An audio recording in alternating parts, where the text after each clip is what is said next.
Hi, welcome back to Technology Review. I'm your host, Matt Jackson Jr. You can find me on Facebook, Twitter, LinkedIn, YouTube, and other social media events. We're here all over social media. Just search for Mac Jackson Jr., Mac Jackson Jr. You can do a Google search, Mac Jackson Jr., and you find information on Technology Review, this show, and also my cybersecurity awareness program for your business. In this segment, we're going to talk about apps that you should have on your smart devices and your computers to give you a little bit more protection and even mitigate the damages of any fraud. But before we do, I want to also talk about Bitcoin right now. Yes, Bitcoin, folks. Bitcoin's been in the news like crazy. People are jumping on board like it's the newest thing since the first iPhone came out, folks. There are people that invested $100 for a Bitcoin a few years ago, just a handful of years ago, and now Bitcoin, as of today, December 22nd, it's valued at $14,618. Now that fluctuates up and down. A couple days ago, it was up to $18,000, so it has gone down a bit, which is expected. It is very volatile and it's speculative, folks. So it's not like a regular investment. You're investing your money in the stock market. This is a new currency. It's cryptocurrency. And folks, if you're not aware what cryptocurrency is, definitely do your research before you invest money into it. I've been doing lots of research here and listening to investors talk about this new currency, this new cryptocurrency, especially from Forbes and others alike. And people are saying, especially the experts in this industry, are saying it's not meant to put all your 401k, to take money out of your regular stock market and throw it into cryptocurrency, folks. It's not. This is not the type of investment for that. It's too volatile.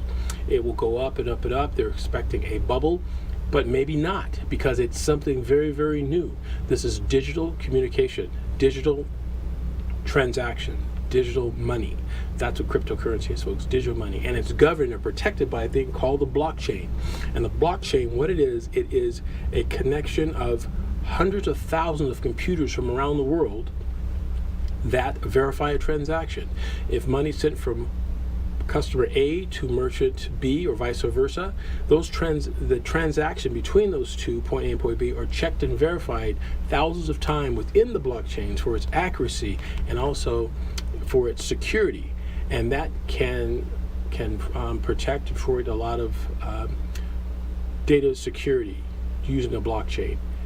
However, there's still a possibility and chance that hackers can break through, and it's been documented several times how hackers have gotten past this and gotten to Bitcoin companies and taken all the money from them as well. So you have to be very, very careful.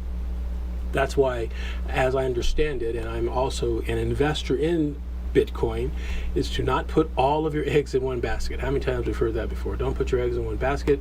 Just put some in there to see it grow. Take it out if you need to, and sit back and watch it grow more. It's definitely something that's happening right now. It's definitely the currency of the future.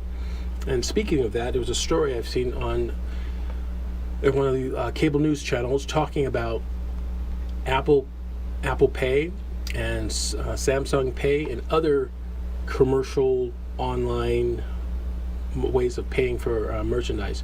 The talk is to get rid of money, where the physical dollar will be gone, where you can start to go to your grocery stores or your stores like Walmart and notice you have a self-checkout line. Will the future be a point where we don't have clerks anymore? Now, this is a logic that I heard from the story on the cable news, is that in the future, by getting rid of clerks and having self-checkouts, it will give the clerks more opportunity to work on the floor with the customers to help them find the pricing of items they need. That's a nice spin. Will it do that? Or will companies decide we don't need these clerks anymore and they have to find other jobs? I think it's a re-education. And other folks also agree with me. The employees need to be re-educated. And if you're employed by a company where you are checking out customers and your job is to scan merchandise and products, you might think about finding something else, because the future is definitely here, and a lot of companies will look forward to having self-checkout where your information, where your products that you buy, you don't need to have a clerk anymore. There's also talk of having it where your product can be scanned by your smartphone and you buy it on the fly right then and there. Therefore, you don't even need the greeter anymore. It's interesting to see how this is going to affect merchandise. Also, this is the Christmas season, and consumers are shopping a lot now. There's been reports that the number of brick and mortar sales are going down, but the number of online sales are going up tremendously.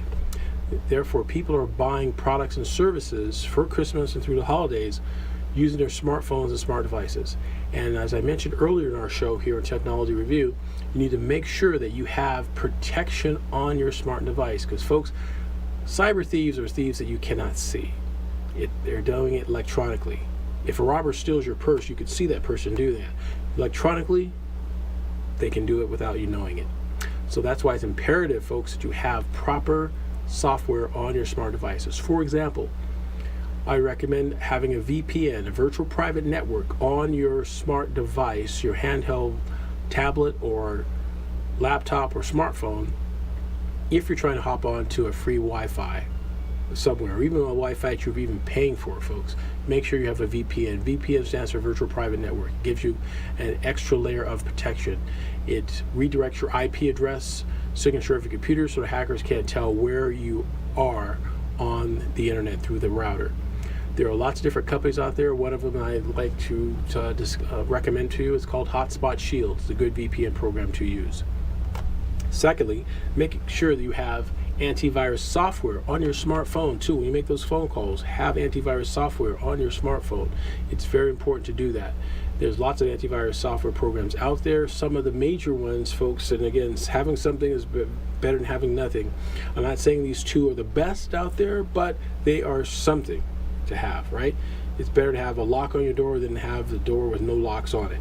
So you could look at McAfee or Norton Antivirus. They're available for your smartphones, including the Android and the iOS, and the Windows phone as well. Make sure you have that on. It's very important. And when you shop, again, make sure that when you go to a website to buy a product or service and you're checking out of the store, before you even get there to the checkout, you make sure the upper left-hand corner, the web address, you see HTTPS. The S stands for secure system, okay? It gives you a secure protocol when you're transacting a transaction between yourself, your laptop, desktop, and the actual merchant. Again, there has been cases where those have been hacked. However, by having malware, antivirus software, and anti-malware software on your devices, it will give you extra layer of protection. Those are some of the things that you could do. I recommend that you do that. I also want to take a few moments out and give some acknowledgement to all my associates and colleagues that will be here in Las Vegas for the Consumer Electronics Show. The Consumer Electronics Show will be here in Las Vegas January 9th through the 12th here in Las Vegas. We're expecting over 200,000 people. That's right, folks, 200,000 people looking at the latest in consumer electronics. It's not open to the public, but we will be there broadcasting there here at WCOBM.TV and interviewing companies, everyone from, of course, Tesla, my favorite one, to home automation, IoT, to the new devices and laptops, desktop, home appliances, and alike. Definitely consumer items to look forward to seeing in the upcoming year of 2018. So those of you that are headed here to Vegas after the holidays, I wanted to welcome you here to Las Vegas, and we look forward to interviewing you and having you being a part of Technology Review for 2018. You'll get a report from us on some of the latest gadgets and latest tools and products from the Consumer Electronics Show. So again, as far as your business is concerned, I want to emphasize the apps that you should have on your smart devices. Again, antivirus software you should have on your machine, and you should have a VPN, a virtual private network. You make sure that you run a credit report of your credit 3 times a year or 4 times a year every quarter would be a great idea. See anything suspicious, you definitely let the credit agency know. Let's see, also make sure your employees are trained. These are just some of the things that you need to have done and secure within your business. As far as other software programs, take a look at Evernote. Evernote's a great program and product you should have use as well. Folks, we have more for you in our last segment here on Technology Review, and we'll be right back after these messages.